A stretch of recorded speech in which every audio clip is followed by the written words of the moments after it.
હવે વિદ્યાર્થી મિત્રો, હવે નવું આપણે જે પ્રકરણ શરૂ કરવા જઈ રહ્યા છીએ એમાં આ પ્રકરણ નંબર છે આપણો 12, ત્રિપરિમાણીય ભૂમિતિનો પરિચય. ત્રિપરિમાણીય એટલે 3 ડાયમેન્શન. 3 ડાયમેન્શન હોય એટલે 3 અક્ષોનો ઉપયોગ હોય, એક્સ અક્ષ, વાય અક્ષ અને ઝેડ અક્ષ. હવે આ જે છે 3 અક્ષો અહીંયા મેં દોરેલા છે, એક્સ અક્ષ, વાય અક્ષ અને ઝેડ અક્ષ, અને એને પણ તમારે આ ક્રમમાં આ રીતે લખાય. ધારો કે અહીંયા એક્સ લખું તો અહીંયા વાય લખાય અને અહીંયા ઝેડ લખાય. ઘડિયાળના કાંટાની વિરુદ્ધ દિશામાં જઈને એ ખૂણા લખવામાં આવે છે, આમ જ કરાય. પછી તમે અહીંયા એક્સ લખીને અહીંયા ઝેડ લખીને અહીંયા વાય લખો તો ન ચાલે. ઘડિયાળના કાંટાની વિરુદ્ધ દિશામાં જઈને જ અક્ષરોને નામ અપાય. ધારો કે અહીંયા એક્સ લખું તો અહીંયા વાય લખાય ને અહીંયા ઝેડ અક્ષ લખાય. બરાબર, એટલું ખાસ ધ્યાન રાખવાનું. હું અહીંયા એક્સ લખું તો આ વાય ના ઝેડ. ધારો કે આ એક્સ અક્ષ લઉં તો આ એક્સ, વાય અને આ ઝેડ થાય. બરોબર, એ રીતે ઘડિયાળના કાંટાની વિરુદ્ધ દિશામાં જઈને અક્ષરોનું નામકરણ કરવામાં આવે. હવે અહીંયા જોઈએ, ધારો કે આપણે આ 3 અક્ષરો એક્સ, વાય, ઝેડ એટલે 3 ડાયમેન્શનમાં લીધા છે. હવે એમ કલ્પના કરો કે ધારો કે આપણો આ એક્સ અક્ષ છે, એની સામે એક્સ ડેશ છે, આ વાય છે, સામે વાય ડેશ, અને ઝેડ ને સામે ઝેડ ડેશ છે. ધારો કે એક રૂમ હોય તમારો, એને એક ધાર પકડો, સામેની ધાર પકડો અને એ પોઈન્ટ પકડો. પછી એ પોઈન્ટને ધારો કે ઉપરનો હું ધારો કે ઝેડ લઉં તો નીચે ઝેડ ડેશ દેખાવો જોઈએ. સપોઝ હું આ એક્સ અક્ષ લઉં તો એની સામે એક્સ ડેશ અને આ વાય લઈએ તો એની સામે વાય ડેશ અક્ષ દેખાય. હવે આ ધારો કે આ 3 સમતલો આપણે લીધા છે, એક્સ, વાય અને ઝેડ. આમાંથી 3 સમતલો કયા પડે? એક્સો વાય. પછી અહીંયા 3 સમતલો અનુક્રમે જોવા જઈએ તો એક્સ ઓ એક્સ ડેશ ને તમે એક્સ અક્ષ કહો છો, વાય ઓ વાય ડેશ ને તમે વાય ડેશ કહો છો, અને ઝેડ ઓ ઝેડ ડેશ ને તમે ઝેડ અક્ષ કહો છો. અને આ ઓ આગળ જીતતા એકબીજાને પરસ્પર લંબ હોય એવા 3 સમતલો લીધા છે. આ એક્સો વાય, વાયો ઝેડ અને ઝેડો એક્સ એકબીજાને લંબ હોય છે, 3 સમતલો. હવે અહીંયા આપણે એમ વિચારો કે ધારો કે આ 2 પૂંઠા લીધા, એક પૂંઠું અમે આડું રાખ્યું, એક પૂંઠું ઊભું રાખ્યું. આડા પૂંઠાની ઉપર આ અંદરની સાઈડે ગોઠવી દીધું એક ઊભું પૂંઠું. આમ વિચારો, ધારો કે આ એક પૂંઠું છે, એમાંથી મેં અહીંયા એને કાપી અને એક ઊભું પૂંઠું આમ ગોઠવ્યું. પછી એક બંનેને લંબ હોય આમ ત્રાસું એક પૂંઠું વિચારો, 3 પૂંઠા. એ વસ્તુની આકૃતિ મેં અહીંયા દોરેલી છે. એક આમ પૂંઠું, એક આમ પૂંઠું, એનામાંથી ત્રાસું જતું એક પૂંઠું દોરેલું છે. એ જે હું બોલી અહીંયા લખ્યું છે, ઓ આગળ છેદતા એકબીજાને પરસ્પર લંબ એવા 3 સમતલો છે. આ 3 સમતલો અનુરૂપ રેખાઓ એક્સો એક્સ ડેશ એને આપણે એક્સ અક્ષ કહીએ છીએ, વાય વાય ડેશ એને વાય અક્ષ કહીએ છીએ, અને ઝેડ ઝેડ ડેશ એને ઝેડ અક્ષ કહેવામાં આવે છે, જે એકબીજાને પરસ્પર લંબ હોય છે. 3 અક્ષો એકબીજાને લંબ હોય. એટલે જ તો તમે ફિઝિક્સમાં એક્સ અક્ષની દિશાનો એકમ સદિશ આઈ કેપ, વાય અક્ષની દિશાનો એકમ સદિશ જે કેપ, તો i ડોટ j = 0 લો છો, કારણ કે બંને અક્ષની દિશાના એકમ સદિશો પરસ્પર લંબ હોય છે. બરાબર, એટલે કે 2 અક્ષો એક્સ વાય અક્ષ બંને લંબ હોય, વાય ઝેડ પોતાને એક્સ બીજાને લંબ હોય, અને ઝેડ એક્સ પણ એકબીજાને લંબ હોય છે. અહીં સમતલો એક્સો વાય, વાયો ઝેડ અને ઝેડ એક્સ ને અનુક્રમે આ એક્સ વાય સમતલ કહેવાય, આને લખવું હોય તો વાય ઝેડ સમતલ લખાય, અને આને લખવું હોય તો ઝેડ એક્સ સમતલ કહેવાય છે. અને આ સમતલોને તમે યામ સમતલો પણ કહેવામાં આવે છે. હવે આ 3 યામ સમતલો છે આપણી પાસે, એક્સો વાય, વાયો ઝેડ અને ઝેડ ઓ એક્સ. આ એક્સો વાય એને એક્સ વાય સમતલ કહો, વાયો ઝેડ અને તમે વાય ઝેડ સમતલ કહો, અને ઝેડ ઓ એક્સ અને તમે ઝેડ એક્સ સમતલ કહો છો. હવે આ સમતલ છે આપણને આમ દેખાય છે, પણ x ની સામે એને ઋણ x અક્ષની દિશા એટલે x ડેશ પણ હોય, y ની સામે y ડેશ પણ હોય, અને z ની સામે z ડેશ પણ હોય. હવે આ 3 યામ સમતલો છે જે xy, yz અને zx સમતલ એ અવકાશમાં જોઈએ તો એનું 8 ભાગોમાં વિભાજન કરે છે. હવે આ જે 8 ભાગોમાં વિભાજન કઈ રીતે થાય છે? ધારો કે એક પૂંઠું આમ લીધું, એક પૂંઠું આમ મૂક્યું અને એક ત્રાંસું પૂંઠું લીધું. એમાંથી જે આ 3 યામ સમતલો છે એનું 8 ભાગોમાં વિભાજન થાય. હવે એ જે દરેક ભાગ છે એને અષ્ટાંશ કહેવામાં આવે છે, અને આ અષ્ટાંશ એ અનુક્રમે આ ક્રમમાં છે x o y z. આ પ્રથમ અષ્ટાંશ. પછી બીજું અષ્ટાંશ છે x dash o y z. ત્રીજું અષ્ટાંશ છે x dash o y dash z. અને ચોથું અષ્ટાંશ છે x o y ડેશ અને પાંચમું અષ્ટાંશ છે x o y z dash અને છઠ્ઠું અષ્ટાંશ છે x dash o y z dash બરોબર.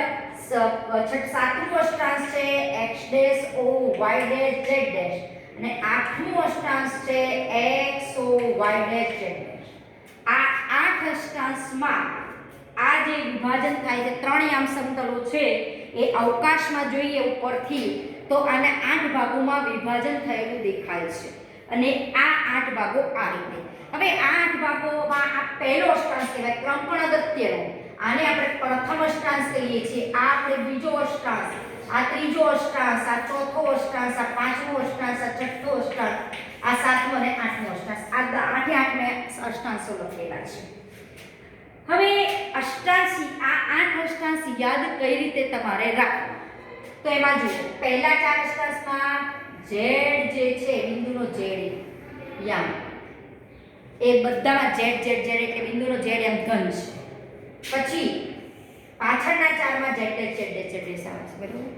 પછી આગળ જાઓ, અહીંયા બંને યામ y પહેલા ધન y ડેશ હોય તો y ડેશ અક્ષ પરનો બિંદુનો y યામ ઋણ હોય. પછી બે વખતે y, બે વખતે y ડેશ આ રીતે આવે છે. પછી જુઓ અહીંયા જુઓ x પહેલો મૂકી દે પછી બે time x double dash x dash બે ટાઈમ આવે. પછી xx બે ટાઈમ આવે, x ડબલ ડેશ x તમારે આવી રીતે યાદ રાખવાનું. છેલ્લે z ચાર વખત મૂકવાનું, z ડેશ ચાર વખત મૂકવાનું.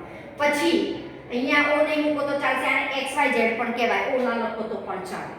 હવે પછી બે વખતે y આ મૂકવાનું, બે વખતે y ડેશ અને બે વખતે y અને બે વખતે y ડેશ આ રીતે મૂકવાનું. પછી આ પહેલો x મૂકી દેવાનો, પછી x ડેશ બે વખતે, પછી x બે વખતે, પછી x, પછી તમે જુઓ x ડેશ બે વખતે અને છેલ્લો મૂકવાનો x. શરૂઆત x થી કરવાની ને એન્ડ x થી લાવવાનું. પછી વચ્ચે x ડબલ ડેશ બે વખતે double dash x dash double dash, પછી બે વખતે x, પછી બે વખતે x ડબલ ડેશ આ રીતે યાદ રાખવાના આઠે આઠ અષ્ટાંશ બરોબર. હવે આમાં જો બિંદુ xyz અષ્ટાંશમાં હશે એટલે કે xyz સમતલ ત્રિપરિમાણમાં ઉપરથી જુઓ તો xyz સમતલ તમને દેખાય. આ ધારો કે ઋણ છે તો આ x અક્ષ, આ y અક્ષ અને z અક્ષ. અહીંયા કોઈ બિંદુ હોય તો કયા સમતલમાં કહેવાય? xyz સમતલમાં કહેવાય, xyz સમતલમાં કહેવાય. તો એ બિંદુનો x યામ પણ ધન હોય, y યામ પણ ધન હોય અને z યામ પણ ધન હોય. અહીંયા જો બિંદુ હશે આ અષ્ટાંશમાં xyz અષ્ટાંશમાં હશે તો આ બિંદુના ત્રણેય યામ ધન થશે, x y અને z બરોબર. કેમ? x અક્ષ પર બિંદુ હોય એમાંય ધન x અક્ષ પર બિંદુ હોય તો એનો x યામ ધન હોય અને ઋણ x ડેશ અક્ષ પર બિંદુ હોય, x ડેશ અક્ષ એટલે કે ઋણ x અક્ષ પર હોય તો એ બિંદુનો x યામ ઋણ હોય. એ આપણને ખબર છે. કોઈ પણ બિંદુ મૂકતા હોય તમે દ્વિપરિમાણમાં પણ વાત કરેલી છે. ધારો કે આપણો x અક્ષ છે, આ y અક્ષ છે, આ x ડેશ ને y ડેશ છે. ધારો કે અહીંયા બિંદુ હોય xy માં તો બંને બિંદુનો x યામ પણ ધન, કારણ કે અહીંયા ધન સંખ્યા હોય, અહીંયાથી ધન સંખ્યા મળે. અને બીજા ચરણમાં હોય બિંદુ તો x યામ અહીંયાથી ઋણ મળે અને y યામ ધન મળે. ત્રીજા ચરણમાં હોય તો અહીંયાથી x યામ ઋણ મળે અને y યામ પણ ઋણ મળે. એટલે ત્રીજા ચરણમાં બિંદુનો x ને y બંને યામ ઋણ હોય. પછી ધારો કે ચોથા ચરણમાં તો અહીંયાથી x ધન મળે અને y ઋણ મળે તો તમે તરત જ કહો છો કે આ બિંદુનો x યામ ધન અને y યામ ઋણ હોય તો બિંદુ ચોથા ચરણનું છે, તરત જ કહેવાય. એ બે દ્વિપરિમાણમાં વાત હતી, આ ત્રિપરિમાણમાં વાત છે. અને તમે અહીંયા x ડેશ આવ્યો તો x ડેશ અક્ષ પર બિંદુનો x યામ હંમેશા ઋણ હોય તો એ આના ઉપરથી લખવાનું. આ અષ્ટાંશમાં બિંદુ હશે તો x ડેશ એટલે કે માઈનસ, આ y એટલે કે પ્લસ અને z અક્ષ પર હોય તો પ્લસ. પછી આમાં આ અષ્ટાંશમાં હોય તો માઈનસ, માઈનસ ને પ્લસ, કારણ કે x ડેશ y ડેશ ને z. આમાં હોય તો પ્લસ, માઈનસ ને પ્લસ. પછી આમાં હોય તો પ્લસ, પ્લસ અને માઈનસ. આમાં હોય તો માઈનસ, પ્લસ, માઈનસ. આમાં હોય તો માઈનસ, માઈનસ ને માઈનસ. આઠમા અષ્ટાંશમાં હોય તો પ્લસ, માઈનસ ને માઈનસ. આ રીતે પહેલા અષ્ટાંશ યાદ રાખવાના આઠે આઠ અને એ અષ્ટાંશ ઉપરથી બિંદુની નિશાની તો ખબર પડી જ જાય. ધારો કે હું એમ કહું કે 1 2 3 બિંદુ, તો આ બિંદુના ત્રણેય યામ ધન છે એટલે તમે તરત જ કહી શકો કે x y z એટલે કે પહેલા અષ્ટાંશમાં છે. પછી હું એમ લખું કે 1 -2 -3 આ બિંદુ કયા અષ્ટાંશમાં છે, તો તમે અહીંયા નક્કી કરી શકો છો. જુઓ આ છે પ્લસ x યામ y યામ ઋણ ને z યામ ઋણ પ્લસ માઈનસ માઈનસ, તો આ બિંદુ 8મા અષ્ટાંશમાં હશે એમ કહી શકાય. આની બીજી રીત પણ શીખવીશું. તમને કોઈ બિંદુ જોઈને તરત જ કયો અષ્ટાંશ મળે એ પણ નક્કી કરી શકાય. પણ જો 8 અષ્ટાંશ ક્રમમાં યાદ રાખવા હોય તો આ રીતે આપણે યાદ રાખશું. પહેલા શું લખી દેવાનું? 4 4 z ધન 4 4 z ડેશ z ડેશ વખત, પછી x y y y dash y dash y y y dash y dash, પછી x ને છેલ્લો x ને પહેલો x લખી દેવાનો, પછી બે વખત x ડેશ, બે વખતે x ને બે વખતે x ડેશ x ડેશ. તો તમારે 8 8 અષ્ટાંશો ક્રમમાં લખાઈ જશે. અને એ અષ્ટાંશ ઉપરથી કોઈ બિંદુ આપ્યું હોય તો કયા અષ્ટાંશમાં છે સરળતાથી નક્કી કરી શકાય.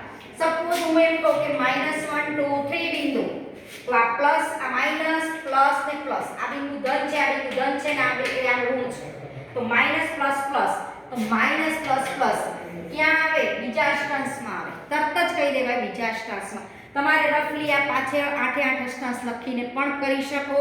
અને એક બીજી રીત પણ શીખીશું. બિંદુ આપ્યું હોય ને સીધો તમે અષ્ટાંશ પણ નક્કી કરી શકો. આ બે ટેકનિકથી કોઈ પણ બિંદુ કયા અષ્ટાંશમાં છે એ નક્કી કરી શકાય છે. હવે થોડીક બીજી વાત કરીએ કે ધારો કે મેં અહીંયા બિંદુ મૂક્યું xy સમતલમાં બિંદુ મૂકું, તો એનો મતલબ કે આ બિંદુનો x ને y યામ બંને ધન હશે અને z યામ 0 હશે. આ બિંદુનો z યામ 0 હશે. પછી એક કલ્પના કરો, ધારો કે આપણે આ x અક્ષ છે, y અક્ષ ને z અક્ષ, અહીંયા કોઈ બિંદુ છે, તમારો જે રૂમમાં બેઠા હોય એ રૂમની કોર્નરની ઉપરની ઊભી ધારો, અહીંયાથી x આ બાજુ y, આમ વિચારો કે આ એક દિવાલ છે x અક્ષ, આમ x અક્ષ, આડો આમ y અને ઊભો લો z અક્ષ તરીકે વિચારો આ z અક્ષ. તો તમે અહીંયા ધારો કે બિંદુ આમ રચડતું બિંદુ દેખાય, તો px ધારો કે x y z, તો અહીંયાથી x અંતરાળથી મળે, અહીંયાથી y મળે, અહીંયાથી બિંદુનો z યામ મળે. તો જે દોર્યો છે મેં એ બતાવવાનો પ્રયત્ન કર્યો છે અહીંયા કે xy સમતલમાં બિંદુ હોય તો બિંદુનો xy યામ હોય અને z યામ ઋણ હોય, અને જો બિંદુ xyz સમતલમાં હોય તો એનો બિંદુનો x y અને z યામ અહીંયાથી આ રીતે આટલું અંતર x હોય, આટલું અંતર y અને આટલું અંતર z મળે એટલે z અક્ષ પર જે બિંદુ હોય એ બિંદુ ત્યાં મૂકવામાં આવે છે. હવે આપણે ખાલી કોઈ આ ચેપ્ટરમાં એટલું જ ધ્યાન રાખવાનું છે કે કોઈ બિંદુ આપ્યું હોય તો કયા અષ્ટાંશમાં છે. પછી એક બીજી વાત પણ કરી લઈએ. જો ત્રિપરિમાણમાં વાત કરતા હોય તો કોઈ x અક્ષ પરનું બિંદુ હોય તો એ બિંદુનો y અને z યામ બંને 0 હોય. y અક્ષ પર હોય બિંદુ તો તે બિંદુનો x અને z યામ 0 હોય. એ જ રીતે z અક્ષ પર હોય તો બિંદુનો x અને y યામ 0 હોય, અને જો xy સમતલમાં હોય તો બિંદુનો z યામ 0 હોય. અને આ ટ્રિપલેટમાં લખાય, ધારો કે x y z તરીકે કોઈ પણ સંખ્યા હોઈ શકે, એના ઉપરથી એ બિંદુ કયા અષ્ટાંશમાં છે એ આપણે નક્કી કરવાનું હોય છે. એ અષ્ટાંશ નક્કી કરવાની એક બીજી મેથડ પણ જોઈ લઈએ. આ તો તમારી સામે છે જ 8 8 અષ્ટાંશ. હવે બીજી એક મેથડ જોઈએ. એ મેથડથી પણ કોઈ બિંદુ કયા અષ્ટાંશમાં છે તમે સરળતાથી નક્કી કરી શકશો. સપોઝ ગમે તે બિંદુ લઈએ, ચલો 3 -4 અને 5 આ મેં બિંદુ લીધું. ધારો કે આ મારી સામે અષ્ટાંશ મેં લખેલા છે રફમાં, તો આ બિંદુ કયા અષ્ટાંશમાં છે પહેલા નક્કી કરી લઈએ. જો આ બિંદુનો x યામ ધન, y યામ ઋણ ને z યામ ધન, પ્લસ માઈનસ પ્લસ, તો પ્લસ માઈનસ ને પ્લસ કયા અષ્ટાંશમાં આવે છે? 4 નંબરના અષ્ટાંશમાં છે. તે ચોથા અષ્ટાંશમાં છે એમ તમે આના ઉપરથી નક્કી કરી શકો છો. ધારો કે આ લખવું એ નથી ને સીધો અષ્ટાંશ નક્કી કરવો છે તો પણ કરી શકાય. હવે અહીંયા જોઈએ 3 4 બિંદુ કયા ચરણમાં છે એ પહેલા નક્કી કરો. જુઓ 3 4 જે ટ્રિપલેટમાં બિંદુ આપ્યું હોય ને એમાંથી પહેલા જે બે બિંદુઓ છે કયા ચરણમાં છે એ નક્કી કરી લો. ચલો 3 4 એટલે x યામ ધન, y યામ ઋણ, તો બિંદુ તમારું ચોથા ચરણમાં છે એ નક્કી થાય. કયા ચરણમાં? ચોથા ચરણમાં. આ બિંદુ કયા ચરણમાં આવે? ચોથા ચરણમાં. પછી આ જે ટ્રિપલેટ છે એનો z યામ જોવાનો. z યામ કયો છે? અહીંયા ધન છે, 5 છે z યામ, એ પોતે ધન હોય. જો ધન હોય ને બિંદુ બિંદુનો ઝેડ તો જે ચરણ આવતું હોય એ જ તમારો અષ્ટાંશ બનશે. એટલે ચોથા ચરણનું બિંદુ છે પહેલા બે બિંદુ, તો આનો અષ્ટાંશ પણ 4 છે. અહીંયાથી જુઓ તોય 4 આવે. ધારો કે આની જગ્યાએ હું આમ લઉં છું 3 -4 અને -5. તો હવે અહીંયા 3 -4 બિંદુ તો ચોથા ચરણમાં છે અને અહીંયા આ બિંદુનો ઝેડ એ આપણો ઋણ છે. જો કોઈ પણ અહીંયા ઋણ સંખ્યા આવે તો ચોથું ચરણ લઈ લેવાનું. ચોથું ચરણ 4 લઈ લેવાનું. ચોથું ચરણ 4 + 4 એટલે 8. આ તો આઠમા અષ્ટાંશમાં બિંદુ હશે. તો જો આઠમા અષ્ટાંશમાં જો આ પ્લસ, આ માઈનસ ને માઈનસ, પ્લસ માઈનસ માઈનસ, તો આઠમો અષ્ટાંશ છે જ. એટલે પહેલા બે બિંદુ પરથી ચરણ નક્કી કરવાનું ને ત્રીજું બિંદુ જે ઝેડ યામ તરીકે છે એ જો ઋણ હોય તો 4 લેવાનું, ધન હોય તો જે ચરણ આવતું હોય આગળના બે બિંદુનું એ જ એનું અષ્ટાંશ. અને જો ત્રીજું જે ઝેડ અક્ષ પરનું બિંદુ છે જો ઋણ આવતું હોય તો 4 તરીકે લેવાનું. ચોથા ચરણ 4 + 4 એટલે આઠમા અષ્ટાંશમાં બિંદુ હશે. અને જો આવું ના યાદ રહે તો આ ક્રમમાં યાદ રાખી અને બિંદુ જે આપ્યું છે એની નિશાની ઉપરથી કયા અષ્ટાંશમાં છે નક્કી થાય. તો આ બિંદુ આમ તો ખબર જ પડે કે x o y' ને z', કારણ કે આ બિંદુનો y યામ ઋણ, z યામ ઋણ ને x યામ ધન. એટલે આ સમતલ આ અષ્ટાંશમાં છે, પણ કયા નંબરનું છે એ પણ ખાસ યાદ રાખવાનું છે. તો આ ક્રમમાં નંબર યાદ રાખવા માટે આ આઠમા અષ્ટાંશનું છે. અને જો આ રીતે ન યાદ રાખવું હોય તો આ રીતે પણ તમે યાદ રાખી શકો છો. કોઈ પણ બિંદુ કયા અષ્ટાંશમાં છે સરળતાથી નક્કી થઈ જાય. સપોઝ હું લઉં કે 4 -4 5 અને 1 બિંદુ છે. -4 5 1 બિંદુ છે, કયા અષ્ટાંશમાં છે? તો પહેલા જે આ -4 5 કયા ચરણમાં છે નક્કી કરો. x યામ ઋણ, y યામ ધન. તો બિંદુ બીજા ચરણમાં હોય. કયા ચરણમાં? બીજા ચરણમાં. અને બિંદુનો z યામ જોવાનો. z યામ 1 છે. કેવો છે? ધન છે. તો આ ધન હોય તો આ બિંદુ જે ચરણમાં હોય એ જ અષ્ટાંશ બીજા અષ્ટાંશમાં હશે. આ બિંદુ બીજા અષ્ટાંશમાં હશે. જોઈ લઈએ ચલો આમાંથી આ બિંદુનો x યામ ઋણ, y યામ ધન ને z યામ ધન. તો બીજા અષ્ટાંશમાં છે જ માઈનસ પ્લસ પ્લસ બીજા અષ્ટાંશમાં છે જ. ધારો કે હું અહીંયા -1 લઉં છું તો -4 5 કયા ચરણનું બિંદુ? બીજા ચરણમાં. બિંદુનો z યામ કેવો છે? ઋણ છે. ગમે તે સંખ્યા હોય, જો ઋણ સંખ્યા છે કે ધન સંખ્યા એટલું જ જોવાનું. જો ઋણ સંખ્યા હોય તો બીજું ચરણ બીજા 4 ઉમેરી દેવાના. ઋણ હોય તો 4 ઉમેરવાના. બરોબર? 4 ઉમેરવાના. ગમે ત્યાં ઋણ સંખ્યા હોય તો 4 ઉમેરવાના. 2 + 4 એટલે 6. છઠ્ઠા અષ્ટાંશમાં છે આ બિંદુ. જુઓ આ બિંદુ માઈનસ, પ્લસ ને માઈનસ. અહીંયા જુઓ માઈનસ, પ્લસ ને માઈનસ છે છઠ્ઠું અષ્ટાંશ. એ રીતે પણ તમે બિંદુનો અષ્ટાંશ નક્કી કરી શકો છો. તમે કઈ રીતે નક્કી કર્યો એ નથી જોવાતું, કયા નંબરનો અષ્ટાંશ લખ્યો છે સાચો લખવાનો હોય છે ખાલી. બરોબર? તમને એટલું જ પૂછશે કે આ બિંદુ કયા અષ્ટાંશમાં છે. તો 8માંથી એક અષ્ટાંશ તો તમારે લખવું પડે ને સાચો લખવા માટેની આ મેથડ છે. બરોબર? તો જો અહીંયા ઋણ સંખ્યા હોય છે તો એને 4 લેવાનું. પછી પહેલા બે બિંદુ પરથી ચરણ નક્કી કરવાનું. 2 + 4 એટલે 6. છઠ્ઠા અષ્ટાંશમાં હોય. જો આ ધારો કે બિંદુ મેં લીધું 4 5 અને -1. ચલો 4 5 બિંદુ કયા ચરણમાં? પહેલા ચરણમાં. x ને y એમ બંને ધન, તો આ બિંદુ પ્રથમ ચરણમાં. -1 કેવો છે? ઋણ છે. ઋણ હોય તો કયું લેવાનું? ચોથું. 1 + 4 એટલે 5. તો આ બિંદુ પાંચમા અષ્ટાંશમાં હોય. તો પ્લસ પ્લસ ને માઈનસ. જુઓ બિંદુનો x યામ ધન, y યામ ધન ને z યામ ઋણ. પ્લસ પ્લસ ને માઈનસ. જો પ્લસ પ્લસ માઈનસ પાંચમો અષ્ટાંશ છે. આ રીતે પણ તમે યાદ રાખી શકો. બંને રીતમાંથી જે યાદ રહે તમને એ રીતે બિંદુ કયા અષ્ટાંશમાં છે નક્કી કરવા માટે પહેલા કીધું એ પ્રમાણે 8 અષ્ટાંશો ઊભા ક્રમમાં લખી દેવાના. પછી એને નંબરિંગ આપી દેવાનું કે 1 2 3 4 5 6 7 8. અને એના બિંદુના x યામ, y યામ ને z યામ ધન ઋણ છે નિશાની ઉપરથી કયા અષ્ટાંશમાં છે નક્કી થઈ જાય. બરોબર? એ રીતે આપણે યાદ રાખશું. હવે તમે 12.1 આ બધા ઉપર આધારિત જ તમને એક્સરસાઇઝમાં આપેલી વસ્તુ છે એ જોઈએ. હવે બિંદુ પહેલો જ દાખલો છે. બિંદુ x અક્ષ પર હોય તો બિંદુના y યામ ને z યામ વિશે શું કહી શકાય? તો y યામ પણ 0 હોય ને z યામ પણ 0 હોય. એવું કહી શકાય. બરાબર, એટલે તમે જવાબ લખી શકશો. બીજો દાખલો છે, એક બિંદુ XZ સમતલમાં છે. XZ સમતલમાં હોય તો બિંદુનો વાયામ કેવો હોય? 0 હોય. x ને z યામ ધન હોય અને બિંદુનો વાયામ 0 હોય. એટલે વાયામ અંગે શું કહેશો? તો બિંદુનો વાયામ કેવો હશે? તમારો બિંદુનો વાયામ એ 0 હોય એટલું કહી શકો. પછી તમને ત્રીજા દાખલામાં બિંદુઓ આપ્યા છે, કયા અષ્ટાંશમાં છે એ નક્કી કરવાના છે.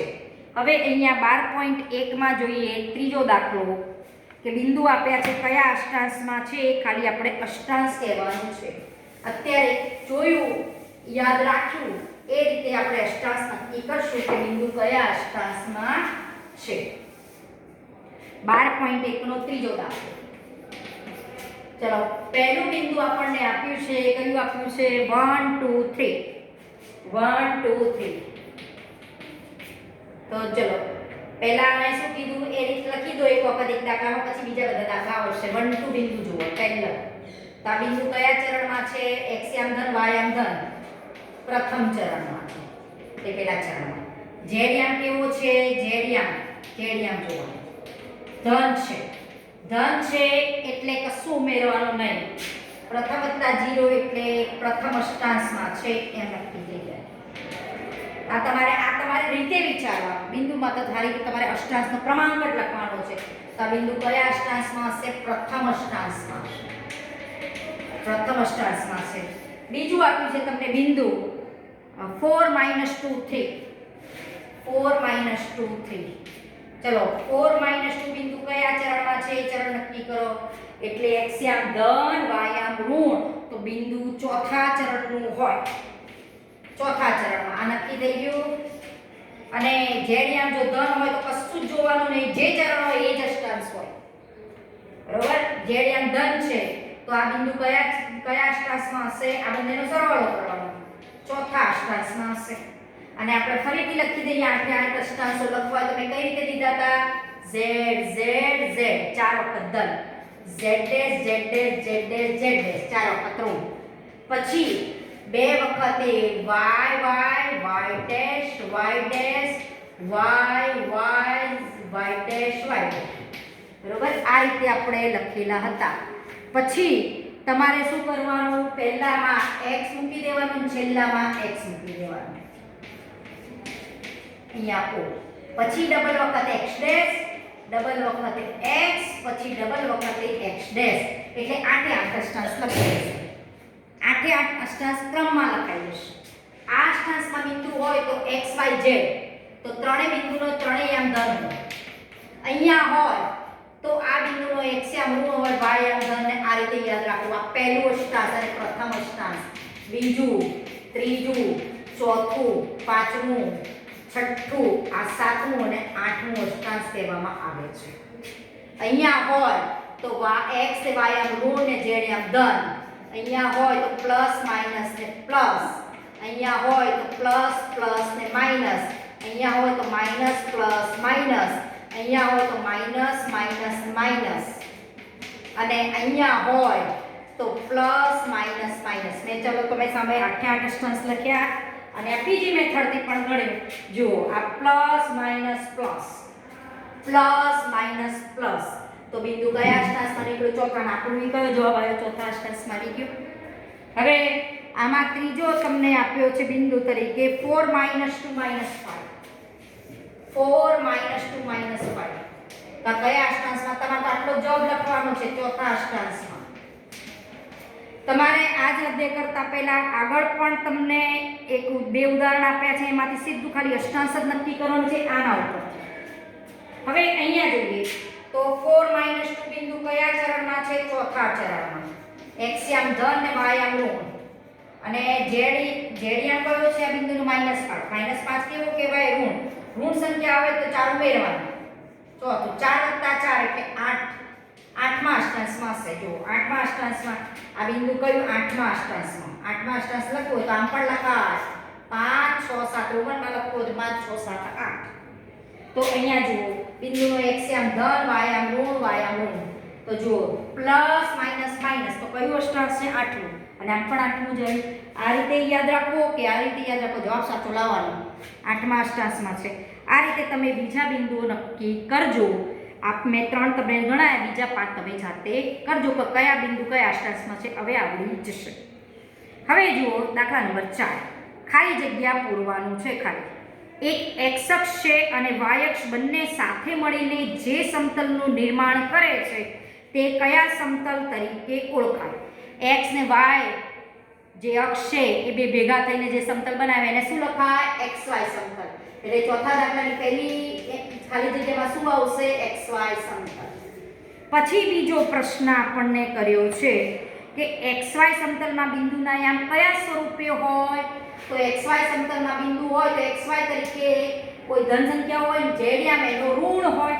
સોરી, ઋણ ક્યાં? 0 હોય. z યામ કેવું હોય? 0 હોય. xy સમતલમાં બિંદુ હોય તેનો z યામ એ બિંદુનો ઋણ હોય, એટલે xy 0 તરીકે એ બિંદુ હોય.